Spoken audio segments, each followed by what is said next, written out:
ನಮಸ್ಕಾರ. ನನ್ನ ಪರಿಚಯ ಆದಿ ಉಪ್ಪಾರ್, ಮೂಲತಃ ರಾಯಚೂರು. ನಾನೊಬ್ಬ ಆಕ್ಚುಲಿ ರೇರ್ ಪೇಷಂಟ್ ಅಂತ ಹೇಳ್ತೀವಿ ನಾವು ಭೂಮಿ ಮೇಲೆ. ನನಗೆ ಹಾರ್ಟ್ ಪ್ರಾಬ್ಲಮ್ ಇತ್ತು ಹುಟ್ಟಿನಾಗಿಂದನೂ ಕೂಡ. ನನ್ನ ಗಮನಕ್ಕೆ ಬಂದಿತ್ತು ಯಾವಾಗಂದ್ರೆ ಒಂದು 8 ವರ್ಷಗಳ ಹಿಂದೆ. ಸೊ ಆವಾಗ ನನಗೆ ಬೈ ಆಕ್ಸಿಡೆಂಟ್ ಆಗಿ ನಾನು ರೋಡಲ್ಲಿ ಬಿದ್ದೋಗ್ತೀನಿ. ಯಾರೋ ಪುಣ್ಯಾತ್ಮರು ಕರ್ಕೊಂಡು ಹೋಗ್ತಾರೆ. ಅಲ್ಲಿ ಒಂದು ಸ್ಕ್ಯಾನಿಂಗ್ ಮಾಡಿದಾಗ ಗೊತ್ತಾಗುತ್ತೆ ನಿನಗೆ ಹುಟ್ಟಿದಾನೆ ಹಾರ್ಟ್ ಪ್ರಾಬ್ಲಮ್ ಇದೆ ಅಂತ ಹೇಳಿ.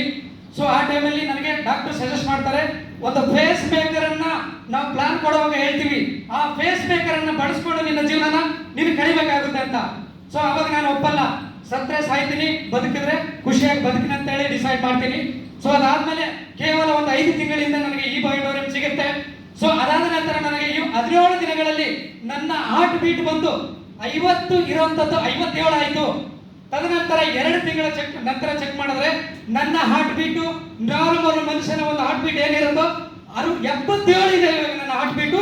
ಆ ತಾಕತ್ತು ಈ ಬಯೋಡೋರಿಯಂ ಇದೆ. ಇವತ್ತು ನಾನು ಉಸಿರಾಡ್ತಾ ಇದ್ದೀನಿ, ಬದುಕಿದ್ದೀನಿ ಅಂತ ಹೇಳಿದ್ರೆ ಈ ಬಯೋಡೋರಿಯಂ ಕಾರಣ. ನನ್ನ ಒಂದು ಈ ಪ್ರಾಡಕ್ಟ್ ಅನ್ನ ಕೊಟ್ಟಂತ ನಮ್ಮ ಗಾಡ್ ಫಾದರ್ಗೆ ಥ್ಯಾಂಕ್ ಯು ಹೇಳ್ತೀನಿ. Thank you.